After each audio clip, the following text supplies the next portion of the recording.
کل میں ایک اہل حدیث عالم تھے, نام لینے میں کوئی, اہل حدیث تو ان کو اپنی فہرست میں نہیں داخل کرتے, مولانا اسحاق صاحب نہیں ہے, مولانا اسحاق صاحب ایک بوڑھے سے عالم تھے جو اس معنی میں اہل حدیث کے وہ کسی فقہ کو فالو نہیں کرتے تھے اور کہتے تھے میں بس قرآن و سنت کو مانتا ہوں, جو بات قرآن و سنت میں ہوگی میں اس پہ فیصلہ کروں گا.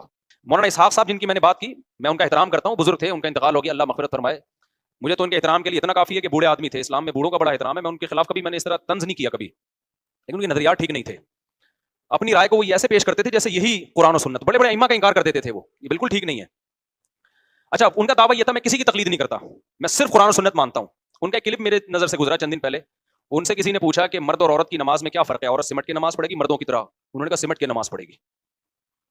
اب یہ جواب مجھے ان سے توقع نہیں تھی, اس لیے کہ وہ جو ہمارے سلفی حضرات ہیں وہ تو یہ بات نہیں کرتے. پھر انہوں نے مثالیں دینا شروع کر دیں کہ اس پر تو پوری امت کا اجماع رہا ہے کہ عورت کیسے نماز پڑھتی ہے, سمٹ کے پڑھتی ہے. پھر انہوں نے اہل حدیثوں پہ طنز کرنا شروع کر دیا کہ اہل حدیث بھی پہلے اسی کے قائل تھے کہ عورت سمٹ کے, کہہ رہے ہیں ان لوگوں نے اپنے فتویٰ نکالا ہے. ان کا کلپ مجھے کہیں ملا نا تو میں شیئر کروں گا اس کو, میرے تو نظر سے گزرا پھر وہ گزر گیا. اب وہ بھی کسی کی تقلید نہیں کرتے, وہ کیا کہہ رہے ہیں عورت کیسے نماز پڑھے گی, سمٹ کے نماز پڑھے گی. مولانا اسحاق صاحب جو تھے نا, ان سے کسی نے پوچھا, یہی طلاق کا مسئلہ آ گیا نا, تو کسی خاتون نے پوچھا 3 طلاقیں کتنی ہوتی ہیں, انہوں نے کہا کہ بھائی عبداللہ بن عباس وہ کہہ رہے ہیں 3 ایک ہوتی ہے, بخاری مسلم کی حدیث میں آتا ہے کہ نبی کے دور میں 3 ایک ہوتی تھیں, اور حضرت اکرمہ سے منقول ہے. اتنے بڑے بڑے اسلاف کیا غلط بات کریں گے, اتنے بڑے بڑے اسلاف کہہ رہے ہیں کہ 3 کتنی ہوتی ہیں, 1 ہوتی ہے, اتنے بڑے بڑے اسلاف. تو یہ تو مسلک پرستوں کے پھر انہوں نے طنز کرنا شروع کر دیا ہم لوگوں پہ نا, کہ یہ ایسے ویسے. بھائی اتنی نبی کی کا قول آ گیا, وہ تو حضرت عمر نے طلاق کی روک تھام کے لیے قانون بنا دیا تھا تو 3 کو 3 کر دیا تھا, ورنہ اتنے بڑے بڑے لوگ. نیچے لوگوں نے کمنٹس کیے ہوئے کہ یہ ہیں قرآن و سنت کے متبعین, یہ ہیں اصل. اور پھر ہم لوگ کو برا بلا کہا ہے کہ یہ آج کل کے مولوی اپنی دکانیں منجن بیچ رہے ہیں. میں نے کہا یار کتنی بڑی جہالت ہے لوگوں کی کہ جو شخص یوٹیوب پہ جو بھی دعویٰ کر لے, لوگ اس کی دعوے کی تحقیق نہیں کرتے کہ حضرت صحیح کہہ بھی رہے ہیں کہ نہیں کہہ رہے. یہ جو انہوں نے ان ائمہ کی طرف منسوب کر دیا, یہ نسبت بھی ٹھیک ہے یا نہیں ہے؟ فرض کر لو حضرت اکرمہ نے یہ کہا ہے کہ 3 ایک ہوتی ہیں, فرض کر لو عبداللہ بن عباس نے کہا ہے کہ 3 ایک ہوتی ہیں. اب وہ کہہ رہے ہیں کہ اتنے بڑے بڑے لوگوں کو سمجھ میں نہیں آیا اور یہ آج کے مولوی کہہ رہے ہیں 3 ہوتی ہیں. تو میں حضرت آپ سے سوال کروں گا, عبداللہ بن مسعود سے پوچھو تو وہ کہتے ہیں کتنی ہوں گی, 3 ہوں گی. حضرت عمر سے پوچھو 3 کتنی ہوں گی, 3 ہوں گی. حضرت علی سے پوچھو 3 کتنی ہے, 3 ہے. حضرت عثمان سے پوچھو 3 کتنی ہوتی ہیں. ایک ہی وقت کی بات کر رہا ہوں میں, سارے حدیث کی کتابوں میں ان کے فتویٰ موجود ہیں. ابو ہریرہ سے پوچھو 3 کتنی ہوتی ہیں. میں نے اپنی کتاب میں درجنوں صحابہ کے اقوال اور ان کے فتوے نقل کیے ہیں, سب نے اکٹھی 3 کو کتنی کہا ہے, 3 ہوتی ہیں. بخاری کی حدیث ہے, نبی کی مجلس میں اکٹھی 3 طلاقیں دی گئی ہیں, نبی نے ان کو 3 قرار دیا ہے نبی کی مجلس میں, موجودگی میں. تو ایسے اسٹائل میں تو میں بھی کلپ بنا کے ڈال سکتا ہوں. تو آپ کو یہ اتنے بڑے لوگ سمجھ میں نہیں آ رہے, اور 2 صحابہ سمجھ میں آ رہے ہیں, عبداللہ بن عباس اور اکرمہ. حالانکہ انہوں نے بھی نہیں کہا یہ کہ 3 کتنی ہوتی ہیں, 1 ہوتی ہیں, انہوں نے بھی نہیں کہا یہ. ان کی طرف نسبت بھی آپ نے غلط کر دی ہے. عبداللہ بن عباس سے بے غبار سند کے ساتھ, بالکل صحیح سند کے ساتھ بے غبار فتویٰ ابو داؤد میں موجود ہے, جس کی سند بخاری مسلم کی شرط پر ہے کہ ان کی مجلس میں ایک شخص 3 طلاقیں دے کے آیا. آپ نے فرمایا تم حماقت کا ارتکاب کرتے ہو اور پھر میرے پاس آ کے چیختے ہو کہ گویا میں حلال کروں گا. فرمایا تو حماقت کا مرتکب ہوا ہے, تیری بیوی تجھ سے جدا ہو گئی, حرام ہو گئی تجھ پہ. اور پھر قرآن کی آیت دلیل میں پڑھی ہے کہ جو اللہ سے ڈرتا ہے اس کے لیے اللہ مصیبت سے نکلنے کا راستہ رکھتا ہے, جو اللہ سے نہیں ڈرتا اس کے لیے مصیبت سے نکلنے کا راستہ نہیں ہے. تو مجھے مولانا اسحاق صاحب پہ تعجب نہیں ہے, مجھے آج کے لوگوں پہ تعجب ہے کہ تم ابو حنیفہ, شافعی, احمد بن حنبل اور امام مالک جیسے لوگوں کو جب چھوڑو گے نا میرے بھائی, تو قرآن و سنت کے نام پہ تمہارے سامنے ٹھیک ٹھاک طریقے سے منجن بیچا جائے گا. میرے ساتھ کسی نے کوئی اختلافی مسئلہ پوچھا تو میں نے اس کو مسئلہ بتایا کہ فلاں مفتی صاحب تو کچھ اور بتاتے ہیں. میں نے کہا وہ تو آپ ان پر عمل کر لیں. کہہ رہے نہیں پھر صحیح کون ہے ان میں. میں نے کہا مجھے تو میں ہی صحیح لگ رہا ہوں, کیونکہ اگر میں ان کو صحیح سمجھ رہا ہوتا تو میں بھی وہی رائے کر رہا ہوتا. تو مجھے تو لگ رہا ہے کہ میں ٹھیک ہوں, تو میں نے یہ رائے پیش کی ہے. کہہ رہے نہیں, جب آپ صحیح ہیں تو پھر یہ کیوں کہہ رہے ہیں کہ ان کی رائے پر عمل کریں. میں نے کہا اس لیے کہ آپ کے لیے آپ پر شرعاً اتنا ہی واجب ہے کہ آپ جس پر اعتماد ہو, جس کی رائے آپ کو لگے کہ یہ زیادہ ماہر مفتی ہے, تو آپ اس کی رائے پر عمل کر لیں. تو آپ کو جب یہ لگ رہا ہے کہ وہ زیادہ ماہر مفتی ہیں تو آپ ان کی رائے پر عمل کر لیں. یعنی جب وہ غلط ہیں اور آپ صحیح ہیں تو پھر آپ مجھے یوں کہہ رہے ہیں ان کی رائے پر عمل کریں. میں نے کہا چلو پھر میری رائے پر عمل کر لیں, جب آپ کو میں صحیح لگ رہا ہوں. کہہ رہے نہیں مجھے تو نہیں لگ رہا, میں تو پوچھ رہا ہوں. تو فضول اس کا قیامت تک کوئی جواب. او بھائی میں میرے لیے صحیح ہوں نا, تیرے لیے تو دونوں صحیح ہے نا, ٹھیک ہے نا. تو مجھے بھی مفتی سمجھ رہا ہے, اس کو بھی سمجھ رہا ہے. تو اگر فساد ڈالنا چاہو نا معاشرے میں, ایک ہی بات پہ جنگیں تلواریں چل سکتی ہیں. حل کرنا چاہو تو 2 منٹ میں حل ہو سکتا ہے مسئلہ. تو میں نے کہا آپ کو اگر ان پر اعتماد ہے تو آپ ان کی رائے پر عمل کریں, آپ جنت میں انشاءاللہ چلے جائیں گے. تکافل کے بارے میں یہی ہے نا, ہماری رائے یہ ہے کہ ہم تکافل کو نہیں جائز سمجھتے, لیکن دوسری طرف حضرت مفتی تقی عثمانی صاحب جیسے اتنے بڑے علامے ہیں وہ جائز سمجھتے ہیں. تو اب عوام ہم سے جب پوچھتی ہے تو ہم سے یہی مسئلہ ہم کہتے ہیں بھائی, ہم سے جب پوچھتی ہے تکافل جائز نہیں, تو کہتے ہیں دارالعلوم والے تو جائز کہتے ہیں. تو میں ان سے یہی کہتا ہوں بھائی آپ کو وہ بڑے لوگ ہیں, ان پر آپ کو اعتماد ہے تو آپ بالکل عمل کریں اس رائے پر. نہیں آپ کیوں نہیں مانتے ہیں؟ اور بھائی ہم جس وجہ سے نہیں مانتے, ہماری رائے میں ہم جیسے ناقص لوگ دارالعلوم والوں کو نہیں سمجھا سکے تو آپ کو کہاں سے سمجھا سکتے ہیں؟ اور جب آپ ان سے پوچھو گے تو وہ یہ کہیں گے کہ ہم جامع رشید کو قائل نہیں کر سکے تو تمہیں کہاں سے قائل کریں گے. تو اس کا مطلب یہ اختلافی ہو گیا, بس یہ بہت مشکل ہے اس کو حل کرنا. تو جو عامی آدمی جس رائے پر عمل کرے قیامت میں بخشا جائے گا بس, کیونکہ عبودیت ہے نا. عبودیت کا مطلب اصل تو یہ جائز ناجائز کی بحث اصل ہے ہی نہیں, اصل تو یہ کہ اللہ کی غلامی. تو جو جس طرح سے اللہ کی غلامی کر رہا ہے بس اسی بخشا جائے گا. دو متضاد چیزیں بھی ایک وقت میں. مقصد اللہ کی غلامی ہے تو بس صحابہ نے نہیں عصر کی نماز قضا کر دی تھی اور ایک جماعت نے پڑھی تھی. دو متضاد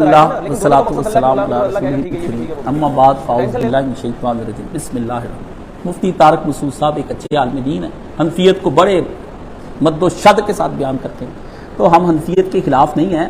الحمدللہ حضرت امام ابو حنیفہ رحمۃ اللہ علیہ, علماء دیوبند جو ہیں وہ سر کے تاج ہیں, اور مولانا اسحاق صاحب کے بھی سر کے تاج تھے.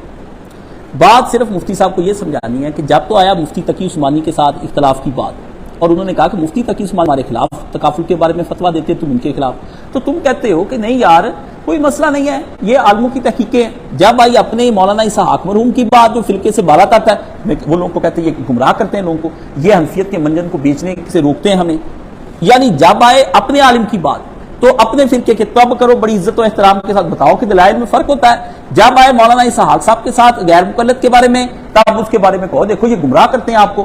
بھی انہوں نے تو جو بھی بات کی موقف طلاق کا اپنایا, امت کے اندر ایک موقف یہ بھی چلا آ رہا ہے. تو انہوں نے اپنی گفتگو میں کہا کہ ایک طرف حنفی یہ کہتے ہیں, دوسری طرف میں یہ بات کہتا ہوں کہ امت میں یہ بھی ایک موقف ہے, اور بیان کرنے کا خاص انداز ہوا. آپ نے سمجھ لیا کہ آپ کے موقف کو وہ سرے سے کہتے ہی نہیں, آپ اگر چلانا چاہتے ہیں چلاتے رہیں اپنی تحقیق کے مطابق, وہ آپ کے موقف کو صحیح نہیں سمجھ. یہ تو ایک پیرایا جس میں آپ بات کر سکتے تھے. اب آپ نے وہی تفرقہ ڈالا جو تفرقہ آپ لوگوں کی ذہنیت ہے. جب مولانا اسحاق صاحب نے کہا کہ عورت کی نماز حنفیوں کی طرح پڑھی جائے گی سمٹ کر, آپ نے کی تعریف.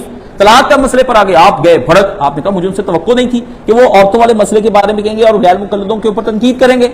تو میری صرف آپ سے مسئلوں کے بارے میں کوئی گزارش نہیں ہے, کوئی میری بات جا کے بتائے ہمارے سجنا کو, بجائے بتیاں وہ بھائی آپ کو کچھ سمجھائے آ جا کر کے کہ حضرت اعلیٰ آپ جو جس طرح کا اپنے مفتی تقی عثمانی سے اختلاف رکھتے ہیں, ایسا ہی مولانا کے بارے میں کہ یہ ایک بات سنتی بھی ہے, گنجائش ہے, اور سلف صالحین کا موقف ہے, استدلال کرتے ہیں. جس آپ نے جو پڑھی ہے ابو داؤد شریف, اسی کے اندر ہی سارا کچھ ہے. اس پہ بحث کرو تو ایک لمبا کام چل پڑے گا کہ جو مسئلہ, لیکن ادب تو کرنا چاہیے نا. ان کو گمراہ, اپنا مفتی تقی عثمانی جو ہے بالکل ٹھیک ہے. تو یہ میں نے دکھایا کہ 20 جگہ آپ کے اتنے تضاد ہیں. آپ ہیں عادی مولانا علی مرزا کے رد کرنے کے, ٹھیک ہے نا, اور وہ ہے آپ کا رد کرنے کے, ٹھیک ہے نا. پڑا دل جلوں سے تجھے ابھی کام نہیں, جلا کر راکھ نہ کر دوں داغ نام نہیں. آپ ہیں اس طرف کو چلے گئے, تو چھوڑیں یہ بات کس طرح کی امت میں تفرقہ ہے. ہمارا موقف یہی ہے کہ ایک نہیں 20 موقف بھی ہوں جس سے اسلام کے کلمہ جو ہے شہادتین کہ لا الہ الا اللہ محمد رسول اللہ, اللہ کی وحدانیت اور نبی علیہ الصلوۃ والسلام کی ختم نبوت, اس کے بعد اگر کوئی آدمی اختلاف کرتا ہے تو اس اختلاف کی کوئی گنجائش ہے, اس میں کمی بیشی ہو سکتی ہے, دلائل کا اوپر نیچے راجے مرجو ناسخ منسوخ کی بحثیں چل سکتی ہیں, لیکن ادب پیدا کریں. اگر آپ امام ابو حنیفہ کے مقابلے میں امام شافعی کی رائے کو اچھا سمجھتے ہیں تو وہ تو بالکل آپ کے الٹ ہے. تو آپ کو مولانا اسحاق صاحب کیوں برے لگنے لگے کہ جب ایک سنا اور دوسرا, آپ کو صرف اس لیے برا لگا کہ ہماری حنفیت کے مسئلے کا جو چلن چل رہا ہے نا, اس کے اندر اس نے انٹرپٹ کیوں کیا ہے, یہ آپ کو تکلیف ہوئی ہے. یہ تکلیف بجا ہے آپ کو اس لیے ہوئی ہے کہ آپ جو ہے نا دوہرے معیار بناتے ہیں. یہ ہونی چاہیے تھی اور یہ ہوتی رہنی ہے آپ کو, لیکن آپ کی تضاد بیانی کے لیے دونوں کلپ میں آپ کو ہدیہ تن تحفہ حنفیت بھیج رہا ہوں. اس کو اپنے پاس سنبھال کے رکھ لیں. بھی عدل کرنا چاہیے, چاہے رشتہ داری ہی کیوں نہ ہو, قرآن نے یہ بتایا. ہم مفتی تقی عثمانی کا ادب کرتے ہیں. مفتی شفیع صاحب کی معارف الحدیث مولانا اس کا درس دیتے تھے. حضرت مولانا تھانوی رحمۃ اللہ علیہ کے بارے میں مولانا اسحاق صاحب نے کہا تھا کہ اگر ان کی تفسیر کاشف تم نے نہیں پڑھی تو تم نے کچھ بھی نہیں پڑھا.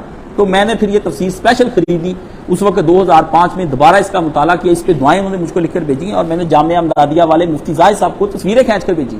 مولانا کی جو حضرت تھانوی کی کتابوں پہ جو چیزیں نشان لگے ہیں, یہ مصنوی پڑھی ہے, عقید مصنوی, یہ میں نے پہلی دفعہ مولانا کو 24 جلدوں میں ڈھونڈ کر دی تھی. انہوں نے صرف 2 ہی پڑھی تھی, کہتے باقی مل نہیں رہی. میں نے کہا استاد جی کچھ کتاب پہنچنی چاہیے, کیونکہ اس کے بعد پہنچنے کے بعد وہ ہمارے پاس ہی آنا ہے علم سارا, وہ تو کسی اور کے پاس جانا نہیں, ٹھیک ہے. تو بڑی ادب سے آپ سے یہ گزارش ہے, مولانا کا اتنا ہی ادب کریں جتنا کہ مفتی تقی عثمانی کا. وہ فتنہ نہیں ہے, وہ دلائل دیتے ہیں, آپ کو ان دلائل کو غور کرنا چاہیے اور ٹھنڈے رہ کر آپ کو اس بات کا جواب دینا چاہیے. اتنا کلپ کاٹ کے ساتھ لگا کے ہدیہ تن تحفہ تندر پہ ہی